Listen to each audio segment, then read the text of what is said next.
আমার এত বড় অবদান আছে এই প্রতিষ্ঠানের পিছনে, আমাকে আজকে এখানে বিতাড়িত করে দিল, আমার তো সব কাজই বৃথা হয়ে গেল। এই কথা যখন বলছেন জালাল ভাই, তখন জালাল ভাই কি আসলে আখিরাতের জন্য করেছিলেন নাকি দুনিয়ার জন্য করেছিলেন?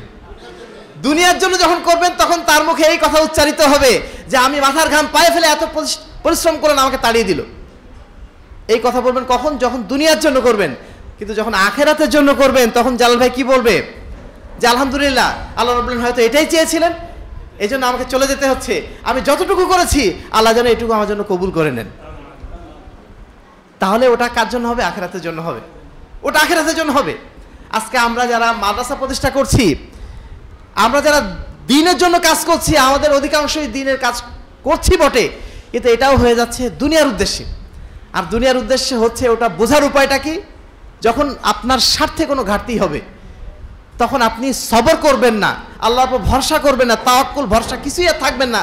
আপনি বাইরে যেয়ে শুরু করে দেবেন ষড়যন্ত্র, কীভাবে প্রতিষ্ঠানটা নষ্ট করা যায়, কীভাবে প্রতিষ্ঠানে যারা দায়িত্ব পালন করেছে তাদের বিরুদ্ধে লাগা যায়, সমস্ত কাজ আপনি শুরু করে দেবেন। কারণ আপনি আখিরাতের উদ্দেশ্যে করেননি, করেছেন দুনিয়ার উদ্দেশ্যে। আমরা যেটা আমাদের সন্তানদের শেখাতে চাই যে আমরা যদি একটা কানা করেও কাজ করি, আজকে আমি এখানে এসেছি, উপস্থিত হয়েছি, আমার উদ্দেশ্য যদি শুধু আখিরাত হয় তাহলে আমার আশাটা কবুল হবে। আর যদি উদ্দেশ্য হয় যে না, কি বলবো, এখানে যাব, আমি একটা ক্রেস্ট পাবো, মানুষ আমাকে সম্মান করবে, মেলা কিছু হবে, তাহলে আমার এই আশাটা শুধু আশাই হবে, এই আশাটা আল্লাহর কাছে পৌঁছাবে না। আমরা আমাদের সন্তানদেরকে শেখাতে চাই, আপনাদের সবার কাছে এই মেসেজটা পৌঁছাতে চাই, আমাদের সমস্ত কাজ হবে শুধুমাত্র কার উদ্দেশ্যে? আল্লাহর উদ্দেশ্য যদি হয়, আমরা যেন সবসময় সেই উদ্দেশ্যটা মাথায় রেখে কাজ করি।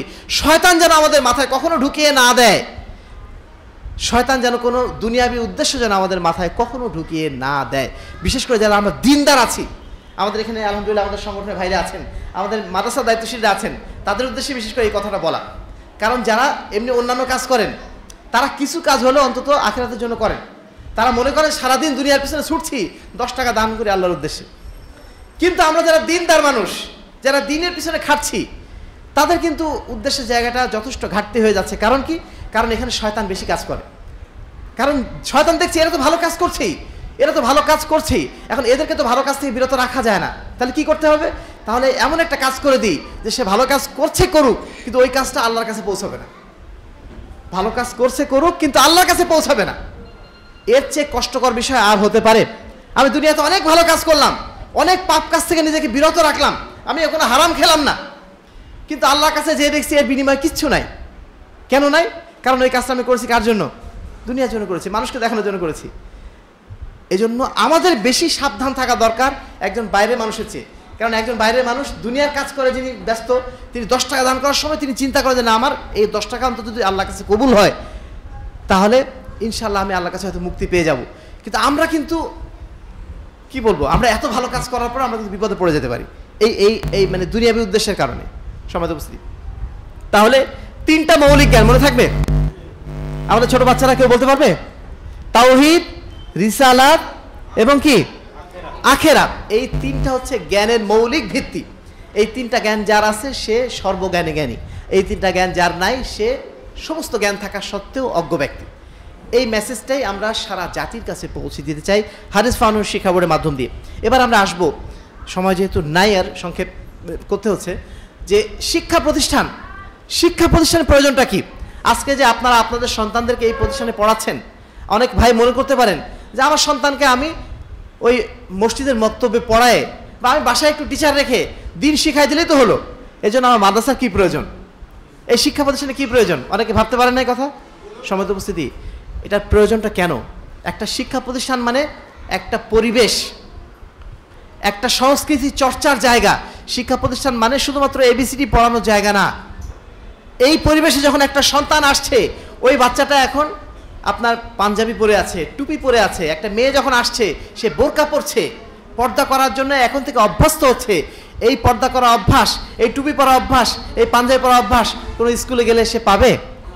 2 নম্বর, ওই সমস্ত প্রতিষ্ঠানের সহশিক্ষা আছে, একসাথে ছেলে মেয়ে পড়াশোনা করছে।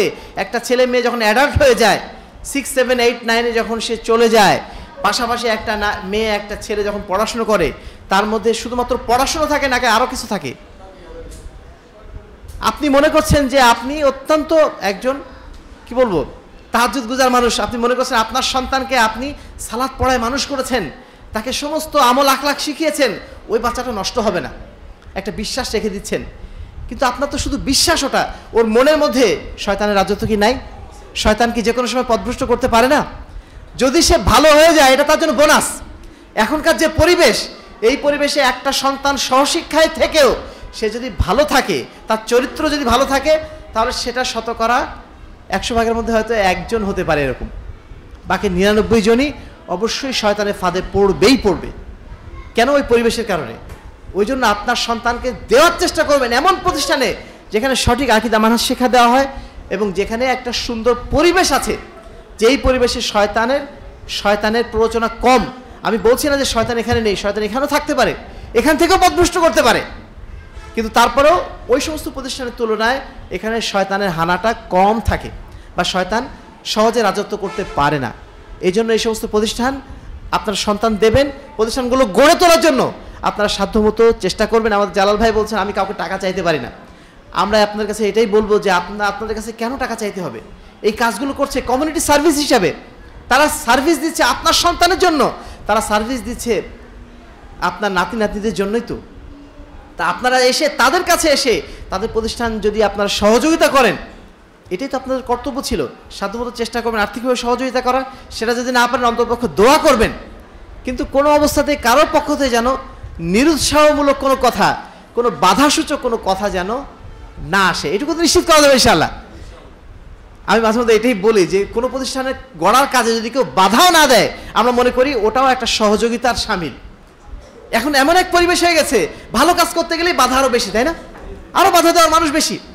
তো দয়া করে যদি আপনারা সহযোগিতা করতে না পারেন, বাধা দেবেন না, করছে করুক, এগিয়ে যায়। অন্তত দূর থেকে আমরা দোয়া করি, এটাই আমাদের জন্য বড় সহযোগিতা হবে তাদের জন্য।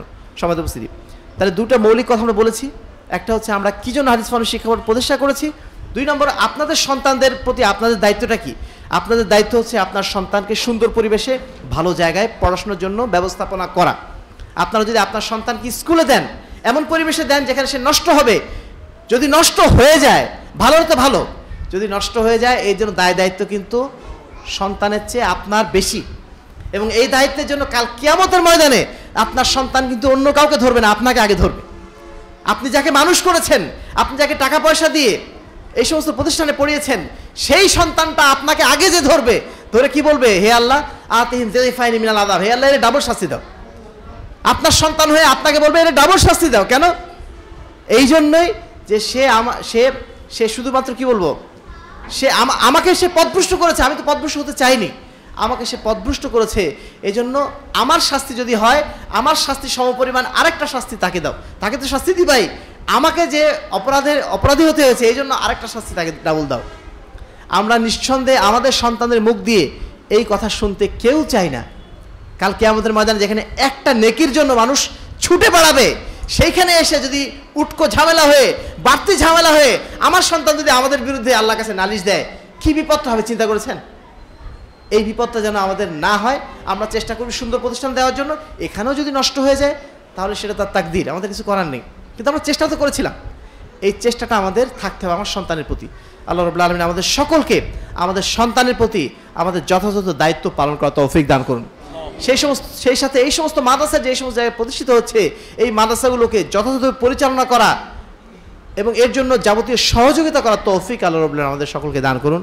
আল্লাহুম্মা আমিন। উপস্থিত যারা আছেন তাদের সবাইকে আমরা অনুরোধ করব, এই ধরনের প্রতিষ্ঠান আপনার এলাকাতেও যদি সুযোগ থাকে প্রতিষ্ঠা করার চেষ্টা করবেন।